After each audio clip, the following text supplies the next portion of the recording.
সবাইকে, আশা করছি সবাই অনেক ভালো আছেন। তো এই দুইটা জিনিস আমি আমার অফিসের বস থেকে গিফট পেয়েছি। উনি জাপান গিয়েছিলেন রিসেন্টলি এবং এই সবার জন্যই ছোট ছোট জিনিস এনেছেন। আমার ভাগ্যে এই দুইটা জিনিস পড়েছে, একটা লায়রার 6B গ্রাফাইট পেন্সিল আর একটা হলো এই ব্রাশ পেনটা।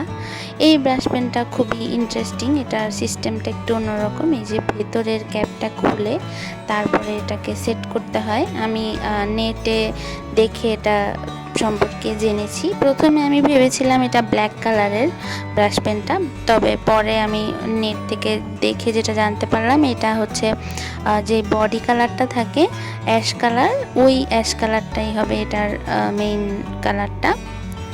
তো আমি আজকে এই দুইটা দিয়ে ইউজ করে একটা ড্রয়িং করব এবং সাথে ইউজ করব আমার কাছে থাকা একটা ব্ল্যাক ব্রাশ পেন এবং ইঙ্ক, চাইনিজ ইঙ্ক। তো প্রথমেই আমি হচ্ছে একটা লেআউট করে নিয়েছিলাম। আজকে আমি একটা পোর্ট্রেট টাইপের ড্রয়িং করব।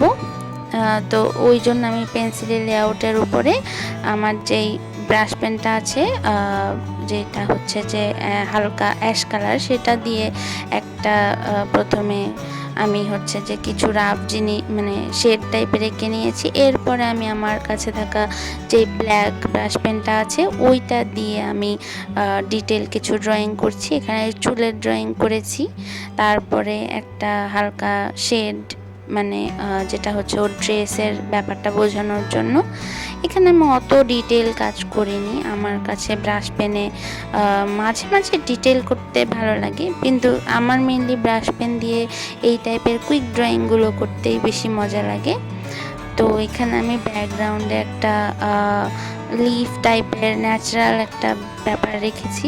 তো আজকের ড্রয়িংটা হচ্ছে পুরোটাই ব্ল্যাক অ্যান্ড হোয়াইট। আর ওই যে গ্রাফাইট পেন্সিল যেটা, ওটা দিয়ে আমি এই ফেসের কিছু শেডিংয়ের কাজ করেছি। এই তো। আর এই চাইনিজ ইঙ্কটা আমি বেশ কিছুদিন আগে কিনেছিলাম, তো এটা দিয়ে আমার তেমন কোনো কাজ করা হয়নি। এখন পর্যন্ত আমি হয়তো 2-1টা কাজ করেছি, সেরকম আহামরি এটা দিয়ে করিনি। আমি ফাউন্টেন পেনও কিনেছি, তবে সেটাও আমি এখন পর্যন্ত কাজ করিনি, হয়তো করব সামনে। করলে অবশ্যই আপনাদের সবার সাথে শেয়ার করব। তো আমার ড্রয়িংটা প্রায় শেষের দিকে। এই তো আমার ড্রয়িংটা শেষ হয়ে গেল। কেমন লাগলো সবাই জানাবেন। সবাইকে অনেক ধন্যবাদ সাথে থাকার জন্য।